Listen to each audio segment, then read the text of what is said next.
Oi, gente! Hoje eu vou falar sobre a origem e desenvolvimento dos sistemas lineares e principalmente dos determinantes. Bem, eu tô passando assim um pouquinho da história das matrizes, mas os vídeos de matrizes sobre do passo a passo de como se tornar o Newton vão vir depois que eu acabar a trigonometria. Então eu ainda tô no comecinho, mas eu vou tentar dar uma agilizada em trigonometria, porque como tem... Eu acho que eu vou postar 16 vídeos no total sobre trigonometria. Eu já postei um, aí eu gravei o segundo, mas eu não postei. Então... E aí só depois que eu vou falar sobre matrizes e tal. Mas enfim, eu quis adiantar essa parte da história dos determinantes e tal, porque eu tava lendo sobre isso agora e eu achei interessante decidir gravar. De vez em quando eu vou olhar aqui pro lado, porque estão as anotações que eu fiz. Tá vendo? Aqui e aqui. E... Ai, gente, esse meu braço aqui ele tá doendo, porque eu tomei a vacina do Covid ontem, né? Aí, assim, na hora não dói. Só que depois dói tanto, pelo menos em mim tá doendo muito. Então vamos lá. Os sistemas lineares, eles nunca foram muito trabalhados pelos matemáticos do Ocidente até o século XVII, assim. Então, o que a gente tem registro da antiguidade vem muito mais do Oriente. Os chineses, eles representavam os coeficientes dos sistemas lineares em barras de bambu. E aí eles descobriram o método de resolução dos sistemas lineares, que seria o método de eliminação, que em alguns lugares também é conhecido como método de soma. Então, por exemplo, se eu tenho 2x mais y igual a 4 e x menos y é igual a 2. Como o método de eliminação diz que, como a gente tem aqui mais y e menos y, a gente pode somar. Nossa, gente, que linda que tá falando, né? Essas duas equações vai ficar 3x mais y menos y dá 0y igual a 6. E, portanto, x é igual a 2. Aí você volta, substitui em qualquer uma das equações. Eu vou substituir na segunda porque ela é mais fácil. Vai ficar 2 menos y igual a 2, menos y igual a 0, ou só y igual a 0.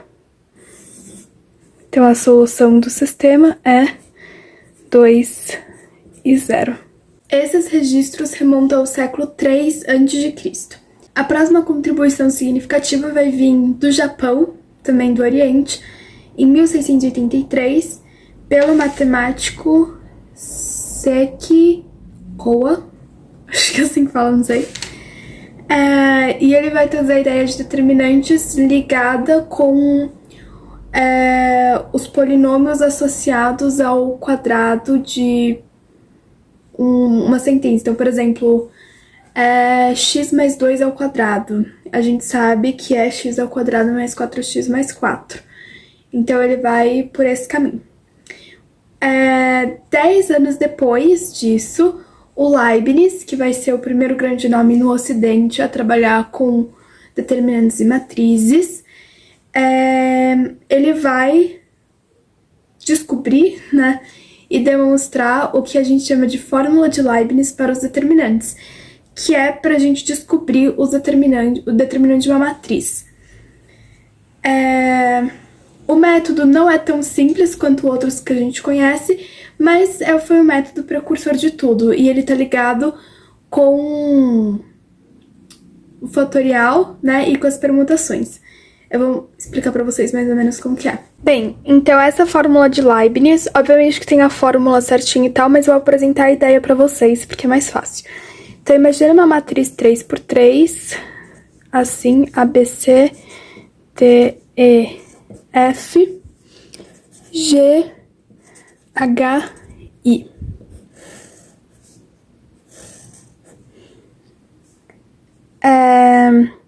Se a gente for calcular o determinante dele, a gente pode repetir a primeira e a segunda coluna, né? Mas isso aqui, só pra gente... Eu vou meio que fazer o processo contrário. Eu vim de depois do Leibniz pra chegar no Leibniz, tá? Porque é mais fácil. Então, a gente vai ter que o determinante vai ser A e I vezes BFG, desculpa, mais BFG, mais CDH, menos CEG, menos AFH, menos BDI. Bem, se a gente for perceber, em cada um desses aqui que formam no final o determinante, a gente vai perceber que, por exemplo, nesse A, E, I, o A faz parte da primeira linha, o E da segunda linha e o I da terceira linha. O A da primeira coluna, o E da segunda coluna e o I da terceira coluna. Em BFG, o B da primeira linha e segunda coluna, o F da segunda linha e da terceira coluna e o G da terceira linha e da primeira coluna. Se vocês forem analisar cada um desses aqui, vocês vão perceber que nunca um dos fatores vai estar na mesma linha e na mesma coluna. Ou seja, se A tá na primeira linha, os outros dois fatores têm que estar necessariamente um na segunda e outro na terceira. E se A tá na primeira coluna, os outros dois fatores necessariamente têm que estar na segunda coluna ou na terceira coluna. Então, a gente consegue encontrar o número de termos através de... Eu tenho 3 opções na primeira linha, então eu posso pegar o A, que tá na primeira coluna, o B, que tá na segunda coluna, ou o C, que tá na terceira coluna. Então, 3. Na segunda linha, eu posso pegar 2 opções, porque, por exemplo, se eu pegar o A, eu não posso pegar o D, porque ele também tá na primeira coluna, então eu posso pegar ou o E ou o F. Então, eu tenho 2 opções. E na terceira linha, se eu pegar, por exemplo, o F e o A, então eu peguei esses 2, eu só vou ter uma opção, que é o H, que tá na terceira linha e não tá nem na primeira nem na terceira coluna. Então, no total, eu vou ter 6 termos possíveis, que é exatamente esses 6 aqui. Se a gente for pensar que isso aqui é uma matriz 3×3, o que a gente chega à conclusão é que o número de termos é igual à ordem da minha matriz quadrada fatorial. Então, 3 fatorial é igual a 3 vezes 2 vezes 1, que é igual a 6. Se eu tenho uma matriz n por n, o número de termos que eu vou ter é n fatorial. Bem, a gente sabe que tem 6 termos. Agora, o que a gente precisa saber é quais são positivos e quais são negativos. A forma que o Leibniz encontrou para descobrir isso foi assim. Eu vou montar uma tabelinha e a gente vai preenchendo essa tabelinha pra gente descobrir. Então, tá aqui. Eu montei uma tabela. O que a gente vai ter que analisar em cada um desses termos, então eu vou escrevendo os termos aqui. E a gente vai ter que analisar, por exemplo, então em AEI, que é o primeiro termo. A pertence a qual coluna? A primeira. E pertence a qual coluna? A segunda. E I pertence a qual coluna? A terceira. Segunda coisa que a gente vai analisar, o sinal. Então, aqui a gente tem o sinal positivo. A terceira coisa, o número de saltos, entre aspas. Ou seja, a gente vai estar analisando as permutações possíveis de 1, 2 e 3. E quantos saltos que eu vou ter que dar com os números para eu chegar em 1, 2, 3. Nesse caso aqui eu preciso dar nenhum salto, porque eu já tenho 1, 2, 3. Então aqui a gente vai colocar 0. E qual que é o tipo de 0? 0 é um número par. Vamos para o próximo. BFG. Bem, B tá na segunda coluna, F tá na terceira coluna e G tá na primeira coluna. O sinal é positivo. E agora, quantos saltos que eu tenho que dar pra chegar nessa ordem aqui? 1, 2, 3. Então, eu tenho que passar o 3 pra cá, então eu vou trocar o 3 com o 1, um salto. Aí o 1 vai estar aqui, né? Então eu tenho 2, 3, 1. Eu vou passar o 3 pra cá, então vai ficar 2, 1, 3. E agora eu vou passar o 1 pra cá. 1, 2, 3. Então eu tive que dar 1, 2 saltos. 2 é um número par. Próximo. CDH. Bem, C tá na terceira coluna, D tá na primeira coluna e H tá na segunda coluna. 3, 1, 2. O sinal é positivo. O número de saltos que eu vou ter que dar, então, 3, 1, 2. Eu vou andar com 1 pra cá. 1, 3, 2. E com o 2 pra cá. 1, 2, 3. Então, também vão ser 2 saltos. 2 é um número par. Bem, o próximo é CEG. C tá na terceira coluna, E tá na segunda coluna e G tá na primeira coluna. O sinal é negativo. E quantos saltos eu tenho que dar pra chegar em 1, 2, 3? Eu só preciso dar um salto, que eu vou trocar 1 com o 3. 1 vem pra cá, o 3 vai pra lá. Então, um salto e 1 é um número ímpar. Próximo, AFH. A tá na primeira coluna, F tá na terceira coluna e H tá na segunda. Eu vou ter que fazer um salto, o 3 vem pra cá. Antes, na verdade, o sinal é negativo. Um salto e 1 é um número ímpar. E por fim, B, D, I. B tá na segunda coluna, D tá na primeira, I tá na terceira. O sinal é negativo e eu vou ter que dar um salto, 1 pra cá. E 1 é um número ímpar. Então, o que o Leibniz percebeu foi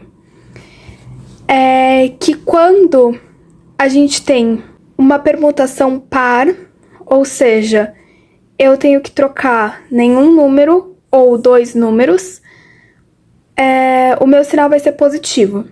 Então, permutação par positivo. Se eu tenho uma permutação ímpar, ou seja, tem que trocar um número, ou, na verdade, nesse caso aqui, vai aparecer 0, 1 e 2. Mas, se eu tiver matrizes maiores, com mais termos, pode aparecer outros números. Então, o que importa é, se eu tiver um número par de permutações, o sinal desse termo vai ser positivo. Se eu tiver um número ímpar, o sinal desse termo vai ser negativo. Outra coisa que o Leibniz fez foi criar uma notação para cada elemento da matriz. Então, normalmente a gente costuma identificar, por exemplo, se tem uma matriz 2 por 2, a gente costuma identificar os termos assim. Os elementos, né? Para, por exemplo, mostrar o elemento A12, o Leibniz ele usava essa notação aqui. 1 grande e 2 pequeno. O próximo a fazer uma contribuição nessa área vai ser o Gabriel Cramer. Na verdade, vai vir um cara antes dele que vai descobrir a mesma regra de Cramer, que eu já vou mostrar pra vocês. O nome desse cara era um matemático escocês chamado Colin McLaurin. Nossa, gente, a minha letra ela tá péssima, então eu não tô entendendo nada que eu escrevi.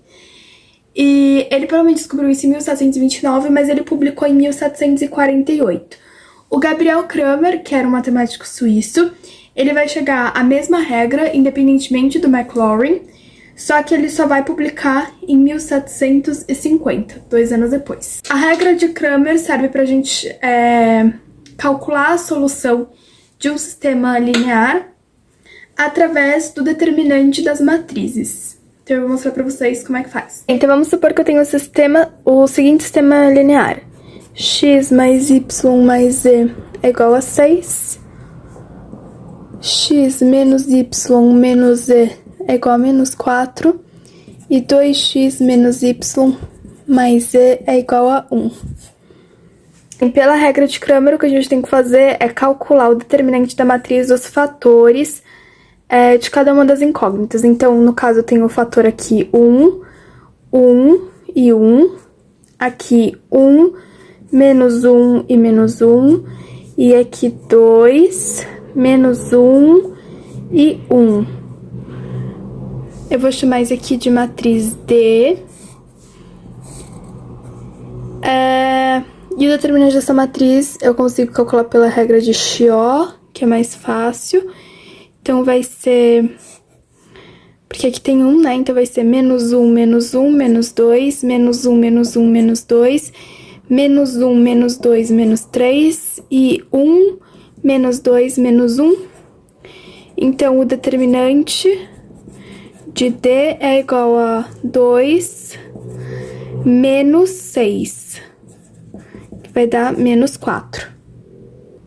Agora, a gente vai pegar essa mesma matriz e a gente vai encontrar o que eu vou chamar de determinante 1, que vai servir para a gente calcular o valor de x. Nesse caso, para o determinante 1, ao invés de escrever a matriz desse jeito aqui, a gente vai substituir a primeira coluna pelos resultados. Então, vai ficar 6 menos 4 e 1, 1 menos 1 menos 1, 1 menos 1, 1.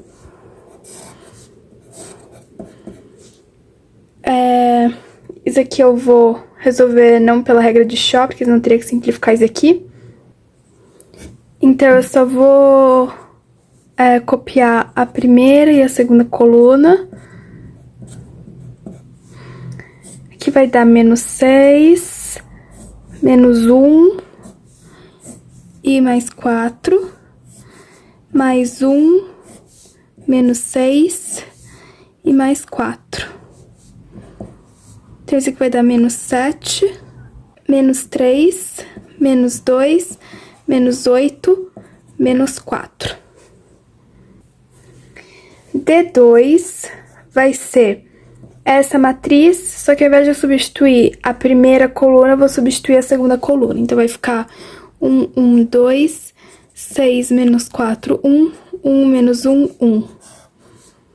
Isso aqui dá para aplicar a regra de Shaw. Vai ficar, então, menos 4, menos 6, menos 10, menos 1, menos 1, menos 2, 1, menos 12, menos 11, 1, menos 2, menos 1. Então, vai dar 10 menos 22, que vai dar menos 12. E, por fim, D3, que eu vou fazer aqui do lado, porque não tem espaço em cima e embaixo. Na verdade, T até tem, só que vocês vão enxergar. E agora eu vou substituir a terceira coluna. Então, vai ficar 1, 1, 2, 1 menos 1, menos 1. E a terceira, 6, menos 4 e 1. Também dá pra aplicar a regra de Shaw, então vai ficar menos 1, menos 1, menos 2, menos 4, menos 6, menos 10, menos 1, menos 2, menos 3, 1, menos 12, menos 11. Ai, gente, tá ficando tudo torto, mas tudo bem. Então, vai ficar 22 menos 30, que vai dar menos 8. Então, o x, vou por aqui. Ah, aqui tá menos 8, tá? Então, o x vai ser... dá pra resolver aqui. D1 sobre D, ou seja, menos 4 sobre menos 4, que vai dar 1. Y vai ser D2 sobre D, que é menos 12 sobre menos 4, que vai dar 3. E Z vai ser D3 sobre D, que é menos 8, que tá aqui em cima, sobre menos 4, que vai dar 2. Então, a solução do nosso sistema é... Nossa, que letra ruim. 1, 3 e 2. Aqui, gente, eu só mostrei pra vocês como usar a regra de Cramer e um exemplo com isso, né? Mas nos vídeos que eu for fazer de matrizes mais pra frente, eu vou trazer a demonstração, por que isso funciona, etc. E as propriedades de matriz, porque, por exemplo, aqui eu conseguiria ter usado a regra de Shaw, porque eu posso trocar essa coluna com essa coluna, entendeu? Mas, enfim, não vou falar disso agora. Bem, no final do século XVII e início do século XIX vão vir... Quer dizer, no final do século XVIII e início do século XIX vão vir outras 4 contribuições significantes para a teoria das matrizes, para a teoria dos determinantes e para a resolução dos sistemas lineares. Em 1764, um matemático francês chamado Etienne Bezout, acho que assim fala, ele vai sistematizar o processo de estabelecimento dos sinais do termo dos determinantes. Então, aquilo que eu tinha falado para vocês do Leibniz, mas junto com algumas outras contribuições que vão vindo ao longo de um século, né? Porque o Leibniz, no final do século XVII, aí tá no final do século XVIII, ele vai pegar tudo isso e sistematizar. E depois, em 1771, Alexandre van der Monte, provavelmente assim que fala, que também é um matemático francês, inclusive tem a matriz de Van der Monte, né, que as colunas seguem uma progressão geométrica, mas enfim, eu não posso mexer muito os braços, mas enfim, ele vai trazer a primeira abordagem da teoria dos determinantes independente da resolução dos sistemas lineares, por mais que ele também use para a resolução dos sistemas lineares. Bem, em 1772, vai vir nosso querido amigo Laplace para vir com o Teorema de Laplace, que salva muito... Nossa, gente, o Teorema de Laplace é maravilhoso. Quer dizer, antes de você aprender a regra de Shaw, o Teorema de Laplace é vida, assim. Aí depois que você aprende o Teorema de Shaw, aí você para de usar o Teorema de Laplace.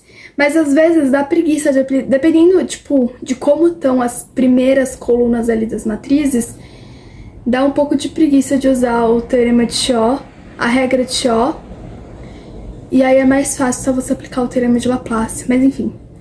O Teorema de Laplace é um jeito mais rápido de você encontrar o determinante das matrizes, principalmente de matrizes maiores do que as 3×3. Então eu vou mostrar pra vocês como que é o Teorema de Laplace com um exemplo. Então eu vou pôr aqui a matriz 1, 2, 1, 1, 2, 1, 4, 3, 3, 0, 0, 2, 4, 3, 2, 5. Vou chamar de matriz M.